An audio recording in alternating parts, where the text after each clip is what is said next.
विद्यार्थी मित्रांनो, आपल्या युट्यूब चॅनलमध्ये सर्वांचं स्वागत आहे। बघा मित्रांनो, आज आपण सीटीएस म्हणजे केंद्रीय शिक्षक पात्रता या परीक्षेचा आपण 3 जानेवारी 2022 रोजी झालेला आपण हिंदी या विषयाचा आपण बघा मित्रांनो 30 विषयाचे पूर्ण प्रश्नाचे आपण योग्य विश्लेषण आपण या व्हिडिओमध्ये बघणार आहे। बघा मित्रांनो, काय का 30 प्रश्न असतात, बरोबर आहे। त्या 30 प्रश्नाचं योग्य विश्लेषण आता आपल्याला व्हिडिओमध्ये बघायचे। तर चला आता मित्रांनो, आपण याची PYQ आपण बघूया।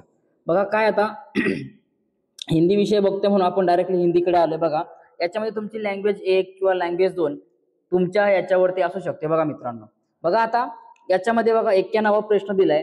आता लक्षात घ्या, याच्यामध्ये तुम्हाला एक आपण उतारा म्हणतो का, उतारा दिला असेल, उतार्यामधून आपल्याला प्रश्नांची उत्तरे शोधावी लागतात, बरोबर आहे। आता समोर उतारा डायरेक्टली दिलेला बघा, याच्यामध्ये आपण उत्तराची शोधू शकतो। बघा काय दिले बघा, पहिला प्रश्न आपल्याला, गद्यांश के आधार पर कहा जा सकता है कि एव्हरेस्ट पर चढाई करना डॅश डॅश हे बघा का एव्हरेस्ट वरती चढायला बघा का आपल्याला याच्यानुसार सांगितले का काय, तर आपल्याला समजतंय का काय का एव्हरेस्ट पर चढाई करना क्या है, विकट हे बघा काय विकट आहे म्हणजे एकदम कठीण आहे। बघा लक्षात घ्या, काय याचं कठीण आहे, म्हणून पर्याय क्रमांक 2 याचं योग्य उत्तर असणार आहे। पुढे बघा, अवसाद का विलोम हे, अवसाद का विलोम हे। आता अवसाद म्हणजे काय असतो का, अवसादला मराठीमध्ये आपण म्हणतो उदासीनता। बघा त्याचं काय, उदासीनताचे प्रतिशब्द आपण त्याला आनंद असे म्हणत असतो, बरोबर आहे। म्हणजे नैराश्य म्हणजे दुःखी, त्याच्यानंतर आनंद म्हणजे हॅपी असणे किंवा आनंदी असणे, त्यामुळे हे दोन शब्द एकमेकांच्या विरुद्ध आहेत, म्हणून इतर पर्यायाचे आपण जे चेक केलं बघा, तर विरुद्धार्थी शब्द म्हणजे काय, उत्साह, विरोध आणि दुःख किंवा आनंद अशा प्रकारे होतं। बघा मग अवसादचा विलोम काय असणार, तर अवसादचा विलोम शब्द म्हणजे विरोधार्थी शब्द काय असणार, तर प्रसन्नता असणार। बघा काय असणार, याचा पर्याय आपला असणार आहे प्रसन्नता असणार आहे। बघा पुढे बघा 93, पर्वत शिखर पर बर्फ के प्लूम बनने का मुख्य कारण था।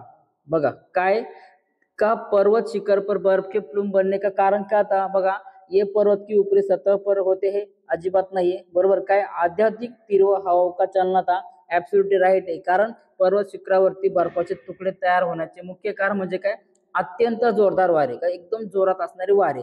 पर्वत शिखरावरती जवळजवळ 150 किलोमीटरच्या स्पीडने आपण म्हणतो का अधिक वेगाने वारे वाहत असतात। याच्यामुळे काय होऊ शकतो का, प्रचंड बर्फाचा मोठा पसारा तयार होऊ शकतो, बरोबर आहे। म्हणून 93चं आपलं योग्य उत्तर असणार आहे पर्याय क्रमांक 2। बघा काय असणार आहे, पर्याय क्रमांक 2 हे आपलं फायनली योग्य उत्तर असणार आहे। पुढे बघा 94वा प्रश्न दिला आपल्याला का बर्फ या पर्यायवाची शब्द नाही आहे। बघा हा बर्फाला खालीलपैकी कोणता शब्द नाहीये ते आता बघायचे। बघा काय का, पहिला दिलाय पाला, दुसरा दिलाय शैल्य, दुसरा दिलाय तुषार आणि चौथा दिलाय हिम दिलेला। बघा आता याच्यामध्ये आपला योग्य काय असू शकतो बघा का, आपण बघा पर्याय क्रमांक आपण 2 जर बघाला शैल्य दिलेलं, बघा काय शैल्य दिला, तर शैल्य म्हणजे काय असतो आपल्याला काय, हा बर्फाचा समानार्थी शब्द नाहीये, बरोबर आहे। बर्फ म्हणजे काय असतो, हिम, दव, बर्फ याचे वेगवेगळे शब्द असतात। पण शैल्य म्हणजे काय का, दगड, डोंगर किंवा खडक असा त्याचा अर्थ होतो, बरोबर आहे। काय आता हिम आपल्याला माहिती आहे, बरोबर आहे। तुषार पण बर्फाला समानार्थी शब्द आहे, पाला पण आहे, पण शैल्य म्हणजे काय का दगड, डोंगर किंवा एखादा खडक असतो। म्हणून काय आपल्याला सांगितले का बर्फ या पर्यायवाची शब्द नाहीये, आपल्याला नाहीये, मग कुठला आहे, तर शैल्य आहे। बघा पर्याय क्रमांक 2 हे आपलं काय असणार आहे, तर योग्य आणि एकदम फायनली उत्तर आपलं असणार आहे। ओके, आता बघूया मित्रांनो पुढचा प्रश्न बघूया। बघा आता 95वा प्रश्न दिलेला आपल्याला का कर्नल खुल्लर के अनुसार, बघा नीट समजून घ्या जरा, कर्नल खुल्लर के अनुसार एवरेस्ट पर चढ़ाई करने के दौरान बघा काय, पर्याप्त यात्रा में ऑक्सीजन लेनी चाहिए। पुढे बघा काय सांगितलं, मृत्यू हो जाना एक सामान्य बात है। पुढे दिलंय एक दूसरे के हाथ पकडकर चलना चाहिए, आणि पुढे त्यांनी दिलेले का खतरों से बचकर चलना चाहिए। बघा अशा प्रकारचं वर्णन आता केलेलं आहे याच्यामध्ये। मग याच्यामध्ये आता आपल्याला काय करायचं का, योग्य ते उत्तर आपल्याला याच्यामधून शोधून काढायचे। बघा मग आता काय यांच्यानुसार का काय सांगितलं कर्नलने, का कर्नल खुल्लर के अनुसार एवरेस्ट पर चढ़ाई के दौरान मृत्यू हो जाना एक सामान्य बात है। म्हणजे काय, एखादी आपण म्हणतो का आपण एक होऊ शकते, पडला, धसरला, आपण म्हणतो का तो पडला, तो मृत्यु हो शकतो। नंतर एवरेस्ट दल के नेता कर्नल फुलर ने स्पष्ट किया कि एवरेस्ट जैसे महान अभियान के खतरे तथा मृत्यू को भी व्यक्ति को सहज भाव से स्वीकार करना चाहिए। म्हणजे जर तुम्ही घसरून किंवा एखादं पाय सरकून जर तुम्ही खाली पडले, त्याच्यात तुमचा मृत्यू झाला, तर काय असणार, का एक सामान्य गोष्ट आहे, याला सहज भाव म्हणतो आपण, का स्वीकार केला पाहिजे। म्हणून पर्याय क्रमांक 2 हे काय असणार आहे, आपलं योग्य उत्तर असणार आहे। राईट। पुढचा प्रश्न बघा आपल्याला दिलेला आहे, का खराब मौसम में किस चुनौती का सामना करना पड़ता है। काय, खराब मौसम में तूफानों की चुनौती असते, त्याच्यानंतर एव्हरेस्ट पर मौसम खराब हो जाता है, म्हणजे काय एव्हरेस्ट वरती मौसम आपला खराब होत असतो, त्याच्यानंतर तुफान येतच असतात, बरोबर आहे। याच्यामध्ये चढण्यासाठी बघा वेगवेगळ्या प्रकारच्या आपल्याला बघतो का सामना करावा लागतो, कशाचा, तुफान का, बरोबर आहे। म्हणून 96चं उत्तर असणार आहे आपल्या मित्रांनो, पर्याय क्रमांक 3 हे याचं फायनली उत्तर असणार आहे। बघा नीट लक्षात घ्या जरा, पर्याय क्रमांक 3 हे फायनली उत्तर असणार आहे। पुढे बघा आता 97 प्रश्न, आकर्षित शब्द में मूल शब्द और प्रत्यय है। बघा काय, आकर्षित शब्द में मूल शब्द और प्रत्यय शब्द है। बघा आता आपण जर याच्यामध्ये विचार केला, बघा एक एक पर्याय व्यवस्थित आपण चेक करूया। बघा इथं दिलंय आकर्षक, तर हा पण नसणार आहे। बघा मूल प्रत्यय शब्द आपला प्रत्यय कोणता लागला, आकर्षित, आकर्षी आणि त हा पण नसणार आहे। पुढे दिले आकर्षण इत, हा पण नसणार आहे। चौथा बघा काय, आकर्षण इत, काय आकर्षण इत म्हणजे आकर्षित होतं, बरोबर आहे, आकर्षित। म्हणून पर्याय क्रमांक 4 हे काय असणार आहे, आपलं योग्य आणि एकदम फायनली डन उत्तर असणार आहे। बघा पुढे बघा, एक शेर्पा की मृत्यू का कारण था। काय, एक शेर्पा की मृत्यू का कारण था, काय होता, तर शेर्पाचे मृत्यू कारण होते का बर्फाचा खडक सरकणे। काय, बर्फाचा खडक जो होता आपला बर्फाचा, तो वरतून पडला होता आणि 1970 मध्ये त्याच्यामध्ये काय का मोठं हिमस्खलन म्हणतात त्याला, का खाली आला होता, म्हणजे बर्फाचा मोठा भाग खाली आला होता आणि त्याच्या अंगावरती पडून त्याचा काय होता, मृत्यू झाला होता। म्हणून याच्यामध्ये आपण पर्याय आता बघू, काय पहिलं बघा, बर्फ का तेज तूफान आना, हे नाही। खूप जोरदार बर्फबारी होना, हे पण नाही। तिसरा बघा, बर्फ की चट्टान का हिसकना, राईट आहे। काय, का बर्फाचा भाग किंवा बर्फाचा तुकडा खाली पडणे त्याच्यामुळे मृत्यूचं कारण होतं, बरोबर आहे। म्हणून काय पर्याय क्रमांक 3 हे आपलं काय असणार, योग्य आणि फायनल उत्तर असणार आहे। पुढे बघा मित्रांनो 99वा प्रश्न दिलेला याच्यामध्ये, निम्न में से विशेष्य किसमें नहीं है। बघा काय, याच्यामध्ये योग्य विशेषण आपण म्हणतो का विशेषण कशामध्ये नाहीये। बघा आता चेक करा, बघा याच्यामध्ये काय, सीधा पहाड़ी में, सूखे बर्फ में, 16 शेर्पा में, आणि चौथा दिलाय पर्वत शिखर में। मग आता याच्यामध्ये आपल्यात काय दिसते, पर्वत शिखर एकच आलं, बरोबर ना। म्हणून याच्यामध्ये काय का विशेषण नाहीये, पर्वत शिखर याला एकच विशेषण असतं, बरोबर आहे। सगळे आपण म्हणतो का सर्वनामाचे योग्य वर्णन करणारा शब्द विशेषण असतो। मग याला काय का याच्यामध्ये का पर्याय क्रमांक 4 हे आपलं काय असणार, याच्यामध्ये योग्य उत्तर असणार आहे। बघा काय सांगितले, का निम्न में से विशेष्य किसमें नाहीये, कोणामध्ये नाहीये। बघा सीधा पहाड़ी में बरोबर दिले, सूखे बर्फ में, 16 शेर्पा में, पर्वत शिखर में, पर्वत आणि शिखर एकच आलं ना, म्हणून याला योग्य विशेषण आहे का, नाहीये। म्हणून पर्याय क्रमांक 4 हे आपलं काय असणार आहे, याचं योग्य उत्तर असणार आहे। ओके, पर्याय क्रमांक 4। चला मित्रांनो आता पुढे घेऊया।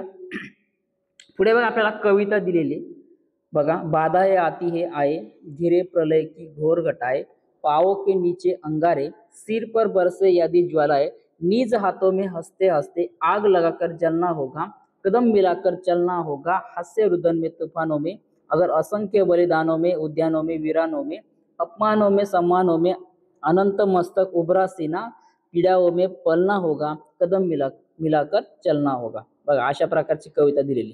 आता आपण समजून घेऊया का याच्यामध्ये कोणकोणते प्रश्न आहेत आणि यांचे कोणकोणते योग्य उत्तर असणार आहे। ओके, चला आता बघूया। बघा काय दिलंय 100वा प्रश्न याच्यामधला, कविता में व्यक्त भाव। बघा काय सांगितलंय, कविता में व्यक्त भाव डैश डैश की प्रेरणा देते हैं। कसली प्रेरणा भेटते आपल्याला, कविता में व्यक्त भाव काय का आगे बढ़ने की प्रेरणा देते, काय पुढे बढ़ण्यासाठी, आपल्याला पुढे जाण्यासाठी, कदम मिलाकर चलना होगा, बरोबर आहे का? याच्यावरून स्पष्ट होतं आपल्याला का काय काय एकमेकांसोबत मध्ये किंवा आपण पुढे जाण्यासाठी एकता करून पुढं जाणं गरजेचं आहे, बरोबर आहे, किंवा पुढे आपण गेलं पाहिजे. म्हणून आपल्याला डायरेक्ट पहिलाच पर्याय दिसतो याच्यामध्ये का एकता और आगे बढ़ने, म्हणजे काय पर्याय क्रमांक 1 हे काय असणार याचं फायनल उत्तर असणार आहे. डन. पुढे बघा, जीवन में आने वाली कठिनाइयों की ओर संकेत वाला शब्द नाहीये. पुढे बघा काय, जीवन में आने वाली कठिनाइयों की ओर संकेत वाला शब्द नाहीये. कोणता नाहीये आता बघा याच्यामध्ये, तर प्रलय आहे बघा, अंगारे, दूसरा दिला है वीरांडो और ज्वाला आहे. बघा, जीवन में आने वाली कठिनाई की ओर संकेत वाला शब्द नाही. कुठला नाही याच्यामध्ये शब्द, तर तिसरा आपल्याला दिसतो पर्याय काय का वीरांडो. बघा, वीरांडो शब्द याच्यामध्ये नाहीये, म्हणून पर्याय क्रमांक 3 हे आपलं योग्य उत्तर असणार आहे. 102 चा बघा आता, कविता में आई पंक्ति पीढ़ाओं में पलना होगा का भाव किसकी ओर संकेत करता है. बघा, किसकी ओर संकेत करताय.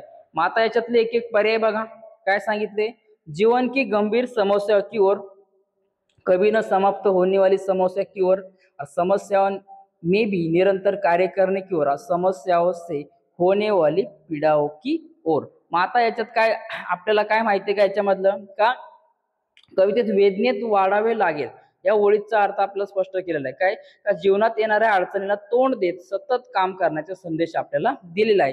म्हणून काय येणार आहे, तर पर्याय क्रमांक 3 का समस्याओं में निरंतर कार्य करने की ओर बढ़ना चाहिए. ओके, 3.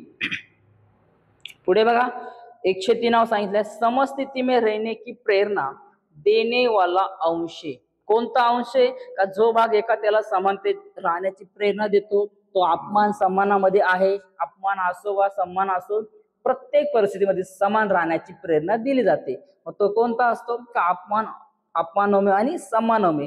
म्हणून पर्याय क्रमांक 1 हे आपलं काय असणार याचं फायनली एकदम परफेक्ट योग्य उत्तर असणार आहे. राईट. चला आता पुढचा बघूया आपण. 104वा प्रश्न काय सांगतोय बघा,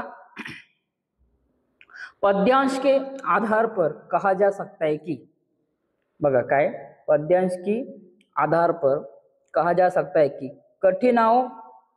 कठिनाइयां जीवन का हिस्सा है फिर भी, जीवन का हिस्सा है फिर भी काय बघा, सोच समझकर निर्णय लेना चाहिए, उन्हें अनदेखा करना उचित है, मिलकर दुःख दूर करने होगे, मिलकर काम करना होगा. बघा, मग आता याचं काय योग्य उत्तर आहे आपल्याला का, पद्यांश के आधार पर कहा जा सकता है, म्हणजे याच्यावर आपल्याला समजते का काय का, कठिनाई जीवन का हिस्सा आहे. बघा काय, जो कठीण भाग आहे तो आपल्या आयुष्याचा एक भाग आहे, बरोबर आहे. आणि त्याच्यानंतर काय का, जरी असला तरी आपल्याला काम करायला पाहिजे, एकजूट होऊन एकत्र येऊन, सब मिलकर म्हणतात त्याला का, एकत्र येऊन जो कठीण आहे तुमचा मार्ग किंवा कठीण जे काम आहे त्याच्यावरती तुम्ही विजय निर्माण केला पाहिजे किंवा विजय प्राप्त झाला पाहिजे, याचा अर्थ असा होतो, बरोबर आहे. मग आता पर्याय चेक करा बघा काय आपल्याला का, याच्यामध्ये चौथा बघा, मिलकर काम करना होगा. काय करना होगा, मिलकर काम करना होगा. म्हणून पर्याय क्रमांक 4 हे याचं योग्य उत्तर असणार आहे. डन. पुढे बघा 105, ज्वाला ऐसे तात्पर्य है काय, ज्वाला ऐसे तात्पर्य, ज्वाला म्हणजे आपण त्याला काय म्हणतो, फ्लेम म्हणतो, बरोबर आहे, आपत्ती. मग आता बघा याच्यामध्ये काय का, म्हणजेच काय का, जीवनामध्ये संकट येतात. आता याचं तात्पर्य आपल्याला दिलेलं आहे सध्या याच्यामध्ये काय का, जीवनामध्ये आपल्या डोक्यावरती म्हणजे ज्वालांचा पाऊस पडला म्हणजे अत्यंत खूप सारे संकट येतात. याचा अर्थ असा काय होतं का, विपत्ती. काय होतं याचा अर्थ, विपत्ती. पर्याय क्रमांक 2. बघा पुढे बघा 106वा प्रश्न काय का, शिक्षार्थी भाषा अर्जित करते हैं, शिक्षार्थी भाषा अर्जित करते हैं. बघा समजून घेऊया अगोदर याच्यामधला काय पर्याय बघा, भाषा की संरचना सांगितलं तुम्हाला, भाषा की संरचना का विश्लेषण करके. बरं, पुढचं बघा आता याच्यामध्ये पुढे दिले का, भाषा के साहित्य का अध्ययन करके. पुढे बघा, उस भाषा को बोलने वाली की संस्कृती के बारे में सीख कर. त्याच्यानंतर दिले प्राकृती अंत क्रियात्मक वातावरण में भाषा का उपयोग करके. अशा प्रकारचे पर्याय आता मित्रांनो आपल्या याच्यामध्ये दिलेले. मग आता जर आपण याचं योग्य जर विश्लेषण काढलं बघा काय जर आता जर आपण याचं योग्य विश्लेषण काढलं, जरी आपण आता आपला पूर्णपणे जर अभ्यासाविषयी केला, आणि मित्रांनो लक्षात घ्या का आपल्या चॅनलला तुम्ही नवीन असं सबस्क्राईब करा आणि व्हिडिओला लाईक करा, कारण मित्रांनो अजून बऱ्याच क्वेश्चन पेपर आपण आपल्या चॅनलद्वारे तुम्हाला बघायला भेटून जाणार आहे. बघा काय अर्थ होतो का शिक्षार्थी भाषा अर्जित करते, म्हणजे काय एखादा शिकणारा व्यक्ती असेल तो भाषा अर्जित करतो, म्हणजे काय प्राकृतिक अंत क्रियात्मक वातावरण में भाषा का उपयोग करके, काय भाषा का उपयोग करके, म्हणून पर्याय क्रमांक 4 हे 107 काय असणार आपलं योग्य उत्तर असणार मित्रांनो. ओके, पुढे बघा 107वा प्रश्न दिलाय का निम्नलिखित में से, बघा काय का निम्नलिखित में से कौन सी भाषा है कौशल्य अभिव्यक्ति, बघा कौशल्य अभिव्यक्ति से संबंधित है. आता काय आपल्याला याच्यामध्ये बघा पर्याय बघा पढ़ना सुनना, पर्याय एक दिलाय पढ़ना किंवा सुनना म्हणतात. त्याच्यानंतर काय सांगितले तुम्हाला का सुनना लिखना बोलना लिखना पढ़ना बोलना आणि लिखना. तर याचं काय आपल्याला योग्य उत्तर असणार आहे का भाषा कौशल्य अभिव्यक्ती से संबंधित काय असतं तर बोलणं आणि शिकणं असतं. काय असतं मित्रांनो लक्षात घ्या, बोलणं आणि शिकणं असतात. बरोबर आहे का, म्हणजे आपण बोलायचं लिहायचं, बरोबर आहे, या गोष्टी याच्यामध्ये असतात. म्हणून पर्याय क्रमांक 3 हे काय असणार याचं योग्य उत्तर असणार आहे. Okay done. पुढे बघा 108वा यादी कोई, बघा काय यादी कोई विद्यार्थी निम्नलिखित कार्य करने में असमर्थ है तो किस विकलांग से पीड़ित होने की संभावना है. ओके, पर्याय बघा अगोदर एकदा पाठ्य सामग्री से अर्थ ग्रहण करना, पुढे बघा सारांशीकरण, अपेक्षित गति दर से पढ़ना, आणि चौथं बघा ऊपरी और गहरे अर्थ का विश्लेषण करना. बघा आता याच्यात मधून काय आपल्याला का काय बघा याच्यातला का लेखन वैकल्य, गणन वैकल्य, क्रिया वैकल्य आणि पठन वैकल्य, बघा अशा प्रकारचा भाग आहे. मग जर विद्यार्थ्याला मजकुराचा अर्थ समजत नसेल तर त्याचा सारांश त्याला काढता येत नसेल तर अपेक्षित आहे का वेगाने त्याला वाचता येत नसेल, वरवरच्या आणि खालच्या आपण म्हणतो का नुसतं वरच्या अर्थ त्याचे विश्लेषण करता येत नसेल, त्याला वाचन क्षमतेचा त्रास होत असेल, म्हणजे जास्त वाचत येत नसेल, त्याला वाचन पूर्ण जमत नसेल आणि त्याची बुद्धिमत्ता ही सरासरी काय का मुलांपेक्षा वेगळी असेल किंवा त्याला जास्त मुलांपेक्षा समजत नसेल, बरोबर आहे. मग हे सूचित करते का मुलांना वाचन अक्षमता, वाचन प्राधान्य, आणि याच्यामध्ये काय होतं आपल्याला डिस्प्लेसिया आहे, बरोबर डिस्प्लेसिया आहे. मग याचा जर आपण वेगवेगळ्या प्रकार बघितला तर हे सगळं कशामध्ये येतं तर पठन वैकल्यमध्ये येतं. कशामध्ये येतं पठन वैकल्यमध्ये येतं. म्हणून पर्याय क्रमांक 4 हे याचं फायनल उत्तर आहे. ओके, नीट समजून घ्या बघा मित्रांनो. पुढे बघा आता पुढचा प्रश्न आपल्याला बघायचा आहे का 109वा प्रश्न दिलेला आपल्याकडं. बघा काय सांगितलं याच्यामध्ये तर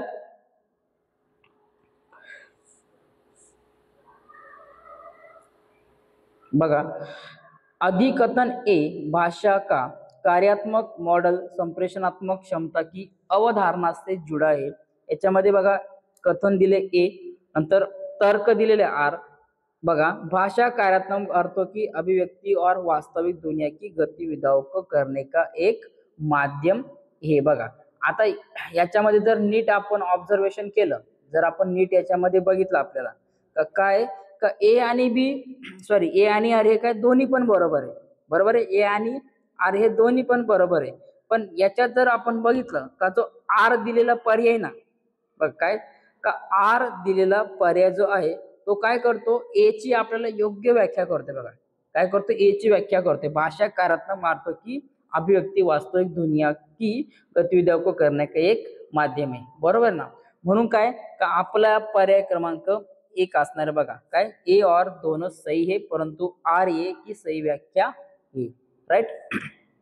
पुढे आता बघू आपण 110वा प्रश्न आता बघूया.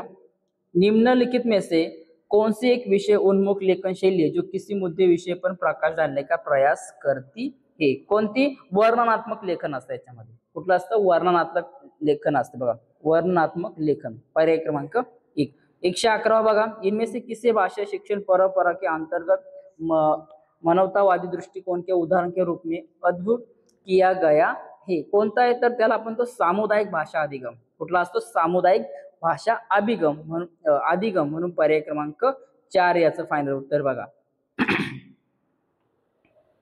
पुढे बघा आता 112 बघा आता काय सांगते बघा. विद्यार्थियों के काम के उद्देश्यपूर्ण संग्रह को एक और अधिक क्षेत्रों में विद्यार्थियों के प्रयासों, प्रगति और उपलब्धि को प्रदर्शित करता है क्या कहलाता है.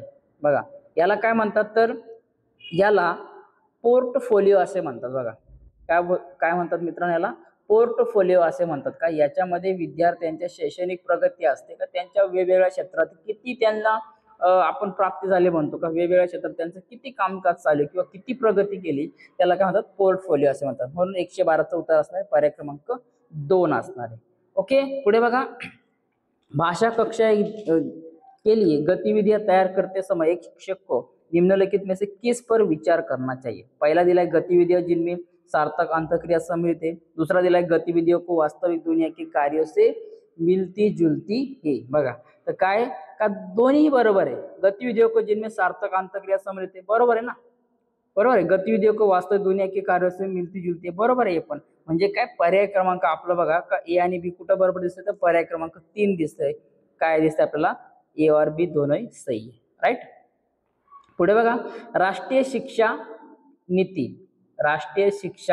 नीति निम्नलिखित में से किसके अध्ययन की अनुशंसा करती है. आता राष्ट्रीय शिक्षा नीती बघा का कोणाची अनुशंसा करते तर लक्षात घ्या का मातृभाषा असेल किंवा जी घरची भाषा आपली असेल. बघा काय का मातृभाषा असेल किंवा जी घरची भाषा असेल का जी आपली आधुनिक भारतात भाषा ज्या वापरतात आपण बरोबर आहे यांचा अभ्यास करण्याची शिफारस करत असते.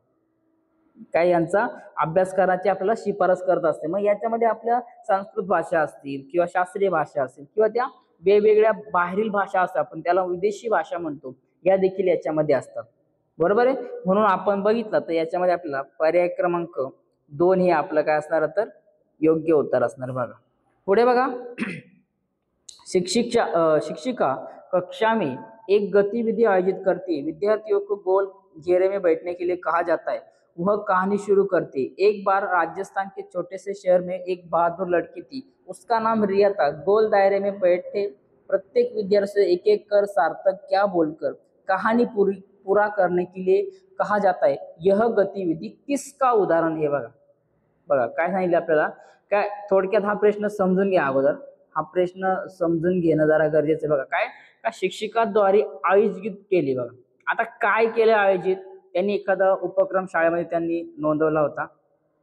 बरोबर आहे. त्यांनी काय केला होता एखादा उपक्रम शाळेमध्ये नोंदवला होता. मग याच्यामध्ये काय का याच्यामध्ये काय सांगितलं याच्यामध्ये का संज्ञानात्मक शैक्षणिक भाषेचा प्रावीण्य त्याला उदाहरण आहे. काय एखादा जी आपण स्पेसिफिक त्याला आपण संज्ञा म्हणतो का याच्यामध्ये त्याची काय होते का वाढ होत असते.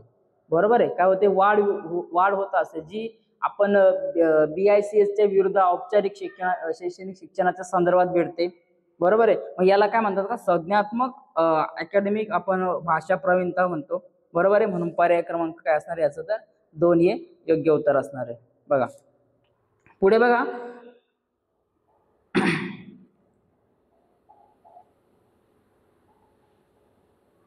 पुढे बघा 116 कुल भौतिक प्रतिक्रिया TPR किन विद्यार्थियों के लिए अधिक उपयोगी है. पहला पर्याय क्रिया करके सीखने वाले, श्रवण द्वारा सीखने वाले, पठन द्वारा सीखने वाले आणि चित्र देखकर सीखने वाले. तर TPR कुठे उपयुक्त करू शकतात का ज्या विद्यार्थ्यांना शिकण्यासाठी अधिक उपयुक्त आहे. एकूण भौतिक अभिप्राय भाषा शिकण्याची पद्धत आहे. हे भाषा आणि शरीराच्या हालचालीच्या समन्वयावरती आधारित आहे आणि यामध्ये प्रशिक्षक विद्यार्थ्यांना शरीराच्या हालचालीसह लक्षित भाषेचा आदेश देतात किंवा विद्यार्थ्यांच्या संपूर्ण शरीराच्या हालचालीवरती प्रतिसाद देत असतात. बरोबर आहे. म्हणून आपलं काय बघा याच्यामधला का क्रिया करके सीखने वाले म्हणून पर्याय क्रमांक 1 काय असणार आपलं हे फायनल उत्तर असणार मित्रांनो. पुढे बघा संविधान की 8वीं अनुसूची में कौन सी भाषा सम्मिलित नहीं है. बघा 8व्या अनुसूचीमध्ये बघा कोणती भाषा संमलित नाहीये. तर याच्यामध्ये राजस्थानी भाषेचा राज्यघटनेच्या 8व्या अनुसूचीमध्ये समावेश केलेला नाही आहे. बघा यामध्ये कोणकोणत्या भाषेत, तर आसामी, बंगाली, गुजराती, हिंदी, कन्नड, काश्मीरी, कोकणी, मल्याळम, मणिपुरी आहे, मराठी आहे, नेपाळी, ओडिया आहे, ओडिसा आपण म्हणतो तिकडची ओडिया, पंजाबी, संस्कृत, सिंधी, तमिळ, तेलुगू, उर्दू, संताली, मैथली आणि डोगरी ह्या भाषांचा याच्यामध्ये समावेश होतो. बरोबर आहे. कोणता नाही तर पर्याय क्रमांक 4 राजस्थानी. डन. पुढे बघा, पुढचा प्रश्न दिलेला आहे, यादी कोई व्यक्ती स्वर, बघा काय का, यादी कोई व्यक्ती स्वर, शब्दांश, शब्द, वाक्यांश और वाक्यों की पहचान कर रहा है और फिर स्वर और संदर्भ का उपयोग कर रहा है, तो यह एक उदाहरण है. बघा कोणतं कोणतं उदाहरण आहे की यादी कोई व्यक्ती स्वर, शब्दांश, वाक्यांश और वाक्य की पहचान कर रहा है. म्हणजेच काय काय, याला स्वरांविषयी नॉलेज आहे, ज्ञान आहे किंवा त्याच्यामध्ये त्याला इंटरेस्ट आहे, आपण हेही म्हणू शकतो. बरोबर ना, असंही आपण त्याला म्हणू शकतो. पण आपण जर याला जर योग्य रूपाने बघितलं तर जर एखादी व्यक्ती ध्वनी, अक्षरे, शब्द, वाक्य प्रचार आणि वाक्य ओळखत असेल आणि नंतर टोन किंवा संदर्भात वापरत असेल तर हे बॉटम अप प्रक्रियेचे उदाहरण आहे. बॉटम अप प्रक्रियेच्या संकलनातून मेंदूमध्ये उत्तेजनाची धारणा कशी निर्मिती केली जाते हे स्पष्ट होत असते. बरोबर आहे, स्पष्ट होत असते. म्हणून काय, पर्याय क्रमांक 2 बघा, पर्याय क्रमांक 2 बॉटम अप प्रोसेसिंग. बघा पुढे बघा, 19 सांगितले, एक बालिका भारत से अमेरिका गई तथा उसे सभी विषय वहां की भाषा में पढ़ाए गए, शिक्षण की इस प्रक्रिया को क्या कहते हैं. काय म्हणतात त्याला, एक मुलगी भारतातून अमेरिकेत गेली आणि तिला सर्व विषय स्थानिक भाषेत शिकवले गेले. या शिकवण्याच्या प्रक्रियेला काय म्हणतात, तर याला लक्षात घ्या का, निम्मजम असे म्हणतात. काय म्हणतात त्याला, निम्मजम असे म्हटले जाते. बघा निम्मजन, बघा पर्याय क्रमांक 1 असे त्याला म्हटले जाते. पुढे बघा, संदर्भ विषयों जैसे विज्ञान, गणित, सामाजिक ज्ञान में विचारों, संकल्पों तथा अर्थों को बताने के लिए भाषा का वैज्ञानिक उपयोग है. भाषा शिक्षक विषय के सहयोग से भाषा शिक्षण के लिए भाषा के इस पहलू को प्रयोग करने की कोशिश करता है, इसे क्या कहते. बघा काय का, भाषा शिक्षकांनी ज्या विषयाच्या सहकार्याने भाषा शिकवण्यासाठी भाषेचा पैलूचा वापर करावा, याला काय म्हणतात, याला असं म्हणतात का, रजिस्टर आधारित भाषा शिक्षण. याला काय म्हणतात, रजिस्टर आधारित भाषा शिक्षण असे म्हटलं. ते पर्याय क्रमांक 1 हे आपलं फायनल उत्तर असणार आहे. ओके, तर बघा विद्यार्थी मित्रांनो, अशा प्रकारे आज आपण हिंदीचे आपण जे लँग्वेज 1 असेल किंवा लँग्वेज 2 असेल याचा आपण पेपर सॉल्व्ह करून घेतलेला आहे. तर मित्रांनो, व्हिडिओ आवडला असेल तर व्हिडिओला एकदा लाईक करा आणि नवीन असेल चॅनलला सबस्क्राईब करा आणि गरजू विद्यार्थ्यांपर्यंत नक्कीच आपला चॅनलची किंवा व्हिडिओची लिंक नक्की शेअर करा. भेटूया विद्यार्थी मित्रांनो आता पुढच्या व्हिडिओमध्ये.